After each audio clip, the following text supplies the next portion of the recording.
The old woman only wanted a loaf of bread, but what happened inside that grocery store made an entire town cry.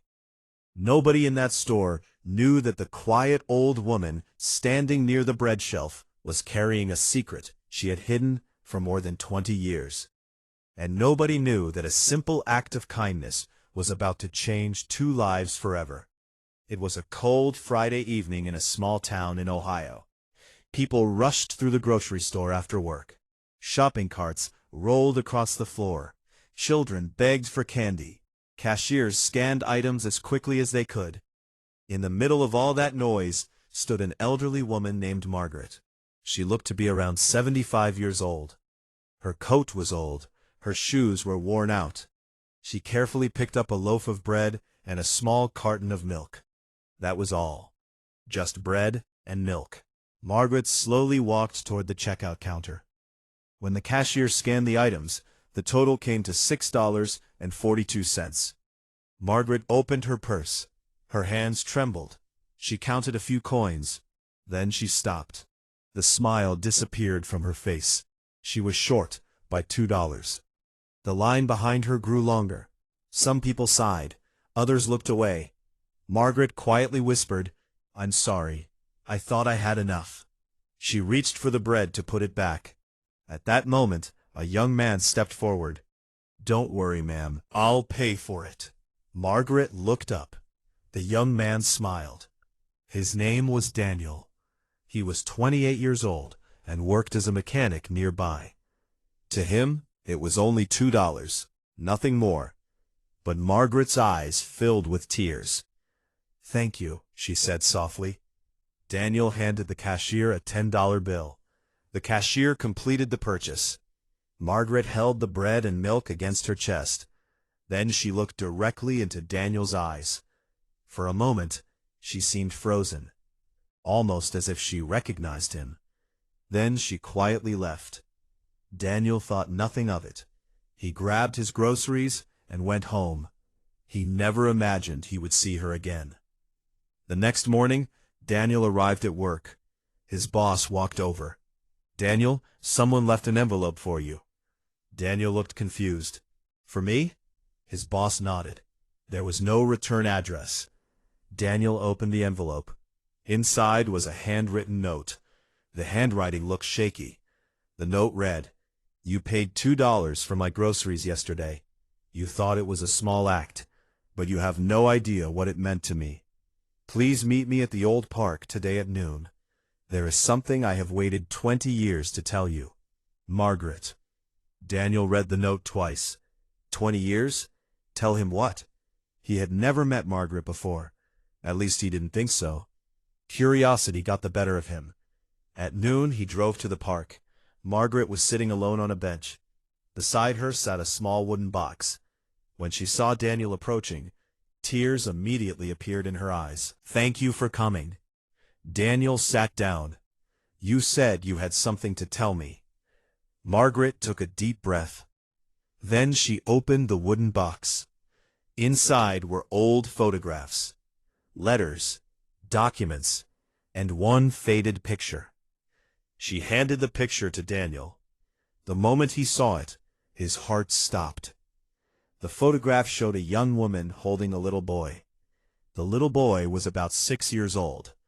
Daniel recognized him instantly. It was him. His hands started shaking.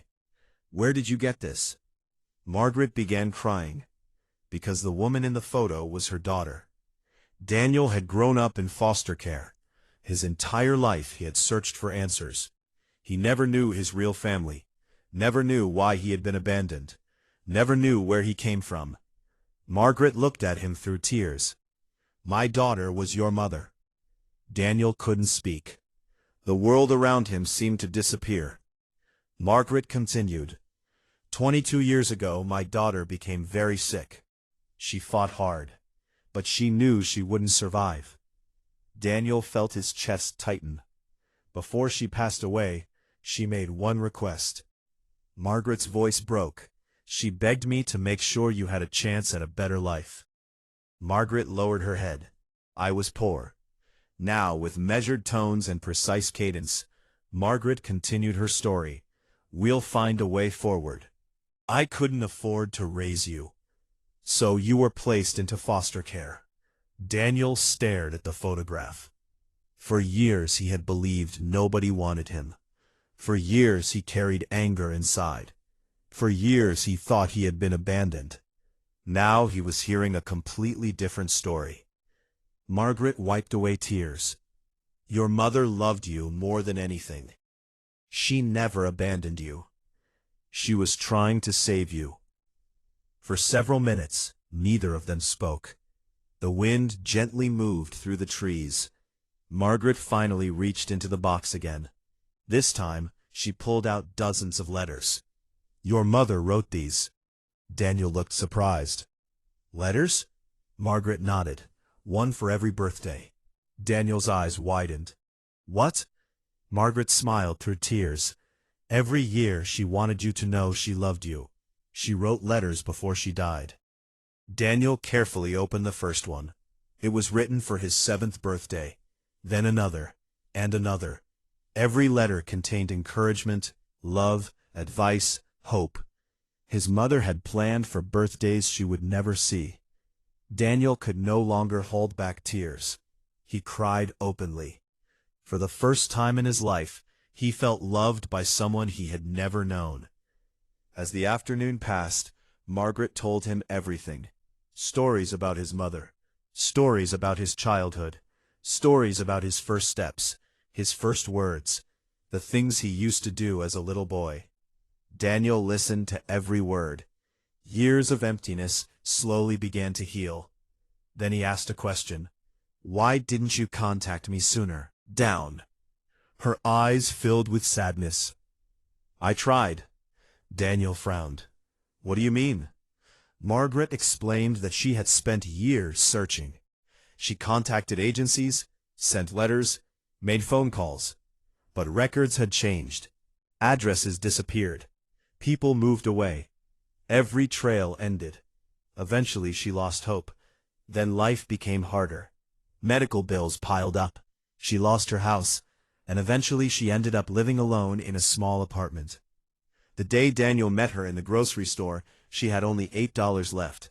That was all the money she had until the following week. Daniel felt tears return. The woman who had searched for him for decades couldn't even afford bread. Then Margaret smiled. "But God works in strange ways." Daniel looked at her. Margaret continued, "Out of all the grocery stores, out of all the people, out of all the days, you were the one who helped me." She laughed softly. $2 brought my grandson back." Daniel could not stop crying. Neither could Margaret. They hugged each other tightly. Two strangers, yet family. Separated by decades, reunited by kindness. Over the following months, Daniel's life changed completely. He visited Margaret every weekend. They shared meals, looked through old photographs, read his mother's letters together. For the first time, holidays no longer felt lonely. For the first time, Daniel had family. One evening Margaret handed him another envelope. "Open it later." When Daniel got home, he opened it. Inside was one final letter, from his mother. At the bottom were words he would never forget.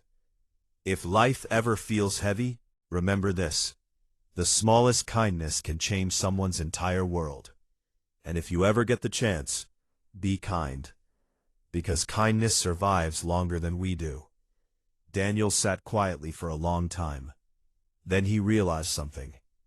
If he had ignored Margaret in the grocery store, if he had stayed silent, if he had thought, "Someone else will help," he would never have found his family, never have known the truth, never have read his mother's words, all because of $2.